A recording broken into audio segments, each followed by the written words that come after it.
Greetings, citizens! My name is FailureToReport, and you're watching the LOL What is Game Balance show.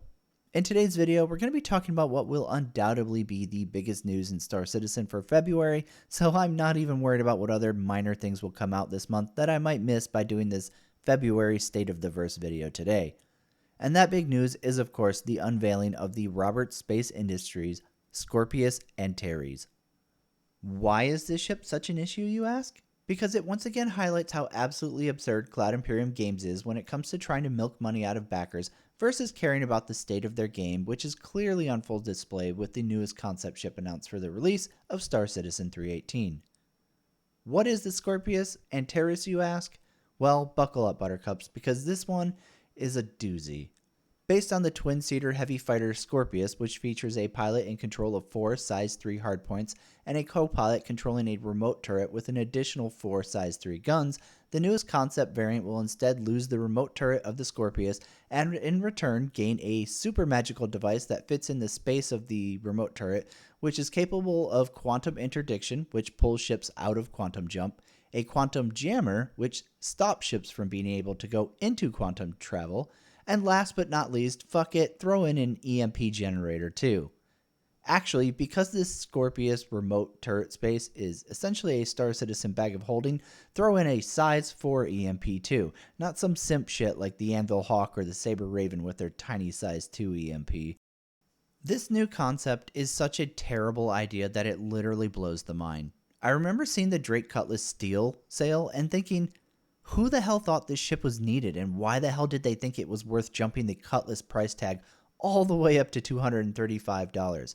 But this thing scares me. Not because of how absolutely broken it is in terms of balance, but because this thing displays a clear disregard for the state and health of the game by Cloud Imperium. The Antares fills a void that doesn't exist. No one said, you know what Star Citizen really needs in 318? A heavy fighter with an EMP, a quantum interdictor, and a jammer. So with what the Antares is, it begs the question, why the fuck does this abomination to game balance exist?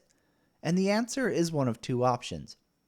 A, because Chris, and by his infinite leadership, Cloud Imperium, is so incompetent at reading the metaphorical room that is Star Citizen's space combat scene, that they don't see the Antares as being absolutely fucking busted, drastically overlapping and eclipsing multiple other ships, including the first quantum interdictor, the RSI Mantis, which is made by the same company, nearly the same size, but for some magical reason has the same size quantum enforcement device, or QED, but doesn't have room for an EMP device.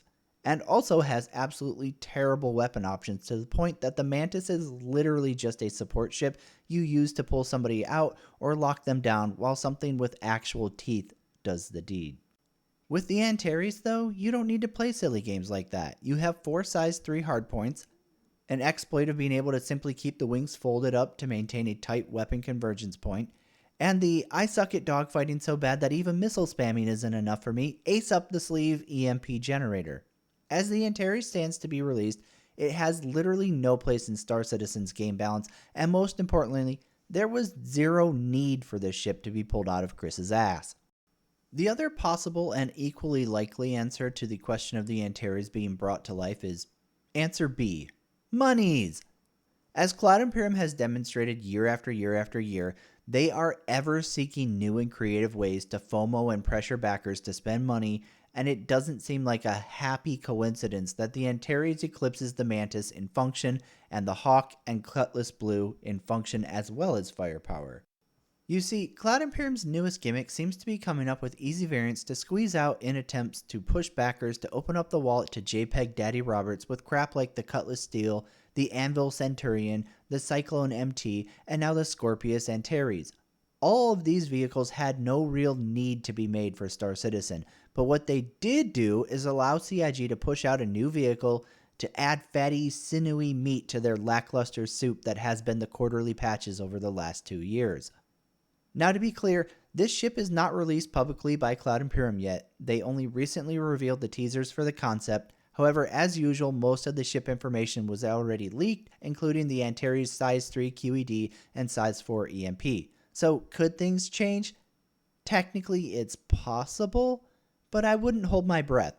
However, the real point is we just don't know exactly how this ship will function yet, but we can make some pretty reasonable assumptions, which leads us to the next aspect of this ship. When the Antares was first leaked, all of the simps of the Cult of Roberts were all over Reddit and Spectrum defending the Antares with, well, it's just an EMP and a quantum jammer. It doesn't have interdiction like the Mantis. And when that was debunked with the Antares QED description of being a 2-in-1, the goalpost shifted to, well, the Scorpius is a 2-seater, so you'll need 2 people to use the EMP and jammer. I want to make it very clear. If the pilot controls the EMP, the jammer, or the interdictor, then the person in charge of this concept is an actual window-licking smooth brain. So let's go ahead and just pretend that CIG has no one in management positions who would ever do something that fucking stupid for the sake of raking in money hand over fist, and the pilot only controls the ship and the primary weapons, leaving a co-pilot needed to operate the EMP and the QED. Does that make the Antares acceptable for Star Citizen? The answer to that question is technically subjective, but I would argue that it objectively is still a terrible fucking concept ship and has zero need nor place in Star Citizen. Assuming that you need a second warm body to fully utilize the Scorpius Antares, what does that really add to Star Citizen? You get to bring a friend along who sits in the back of your ship for however long you two are playing, and their sole job is, okay dude, let's push the button to EMP and I'll get this guy. Wow, engaging and fulfilling gameplay. This really adds to the experience of everyone involved. Then further, does the game really need more quantum interdiction ships right now?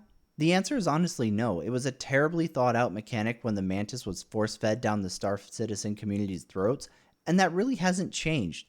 So what function does the Antares really add to Star Citizen outside of Chris making more money? I guess giving bounty hunters and griefers a way to pew-pew targets that can't escape with quantum, and if they aren't in a ship that goes faster than 1250 meters a second, which is most ships, a way to EMP that target so they can't jump away or run away from the EMP attack? Now, I've heard it said that being just a mean old stinky butt critic is actually bad, and you should only open your mouth if you have nice things to say or good recommendations. So I'm going to try to do that so the super fans on Spectrum can't say I'm just an evil mean hater who wants the game to fail. Very, very important disclaimer. I am not a prodigy of game development. I did not come up with an old arcade space opera about an evil invading army coming to threaten humanity in a story borrowed right out of ancient Rome. Nor did my non-existent game go on to be one of the greatest movies ever made, starring none other than Freddie Prinze Jr. and Matthew Lillard. On top of those accomplishments I have also never played a PC game with a controller. And when I type on a keyboard, I don't look like I'm trying to inspect every key press I make because I don't know what I'm doing. So clearly, I'm not a great game developer. However, as a lowly consumer peasant of Star Citizen and somebody who once upon a time cared a lot about the space combat scene, this is how I would fix the Antares if I was in a game director position. First and foremost, throw the fucking EMP out the airlock. EMP mechanics in general are cancer. No one plays games and goes, you know what my favorite mechanic is when I'm fighting another person? Getting stunned and having no agency in the fight. Real good stuff. That's my favorite. For a game that Chris constantly insists is based around those dramatic World War II dogfighting scenes in movies and the kind of World War II in space fighting that is Star Wars, he's done a bang-up job of making dogfighting in Star Citizen more and more of a damn meme with every passing year. Next on the chopping block is the quantum interdictor. This ship does not need to have this capability. First and foremost, there is no faction or organization warfare in Star Citizen. Sure, you can have a beef with another org, but killing them is the same as killing any other random person in the game. You're just a criminal as far as the game is concerned. And frankly, there's nothing for organizations to fight over anyways, especially with servers structured the way they are. Furthermore, giving a ship with this kind of firepower and flight characteristics an interdictor device just kind of shits on ships like the Mantis, which are basically flying paperweights outside of their one utility it used to have that made it unique. Lastly, just lose the copilot. Let's be real honest here. The Scorpius was designed to cash in on people who were all nostalgic for the X-Wing. So Let's go all in on that and just toss that out the backseat. And unless there was a CIG legal team input that said, well, be careful, we need to have differences we can cite in court. And if that wasn't the case, then yeah, just toss that crap, because half the people mobbing for the Antares concept sale just want a solo Scorpius anyways. Finally, as game director failure, this entire ship needs to be reformed in a way that it serves an actual purpose and reason for existing in Star Citizen, and that would be through the quantum jammer that would remain in this concept. The reason for the jammer remaining is to give the game something it doesn't currently have. A ship with balanced firepower that has solid speed and handling that can run down ships that would try to escape with quantum. But it still has a snowball's chance in hell at lasting long enough for other players working with the Antares to get into the fight, unlike the Mantis. With these kind of big brain redesigns to the Antares, it would go from being an absurd money grab that does way too much with way too much firepower for what it can do, and fills absolutely no need or role in Star Citizen besides being a griefing machine, to a ship that actually has a purpose and can do something other ships don't already do. Of course, I'm not a game developer, and as many a fanboy has told me, I know nothing about game developing, so I guess it's better for Star Citizen to get another cash grab power creeping JPEG, so fuck me and let the sale roll. Of course, there is also the flip side of this ship's story. While its capabilities have lined up to send shockwaves through Star Citizen's persistent universe, in all likelihood the Antares will go straight to flight ready when 3.18 is pushed to live servers, be absolutely broken for a week to capitalize on sales as much as possible, and then get nerfed into obsolescence just like the Ares, Ion, and Inferno were. So at the end of the day, does the Antares really matter? As a ship, no. It's just another pointless JPEG pushed through development to add substance to a lackluster patch and to make a quick buck off of the backers. But as a principle, it's definitely a little souring seeing CIG make their cash grab so absurdly transparent, even when it has the potential to further fuck the already obliterated space combat balance. Again, the Scorpius Antares is currently considered a straight-to-flight ready concept that is scheduled to release with the patch 3.18 going to live servers. And that patch is currently still on the PTU servers, although it did just recently open up to all backers, so it is likely that CIG is probably going to try to push 3.18 through to live servers in the near future, especially with the salivating principle of so many backers' wallets just quivering for the Antares sale. While it is a total unknown just how much damage the Antares will do to the state of the PU, or whether it will just be another ship sale that comes out punching above its weight class before getting its hands tied behind its back after the money has been raked in, either way, it has been fun seeing the knee-jerk reaction from various prominent figures across Star Citizen's community, including the further fall of a once pillar of Star Citizen, Cameral. If you're not familiar with who Cameral is, he's an amazing content creator for Star Citizen who does the kind of deep analytical testing and documenting of every Star Citizen patch that only a German could.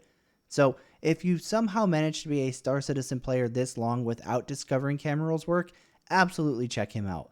While it's been kind of bittersweet seeing Cameral going from someone so well respected by the fans of the project that Chris Roberts would talk to him on the forums, to the Cameral we have today who seems to have grown more cynical and skeptical, I really hope CIG doesn't drive this guy away from the project, because he provides an incredible service to the player base with his insanely thorough testing procedures and stat gathering. Alright, ladies and gentlemen, that's it for today's video. If there is more that comes out this month that feels worthy of making another video, I'll try to get something out of the door before March, but I suspect it's going to be a pretty tame month from here until next month, with 3.18 going through the PTU and hopefully onto live in the next week or two. So, in all likelihood, that'll probably be it for February, and I'll see you next month, citizen. Stay safe out there, and I'll see you in the verse.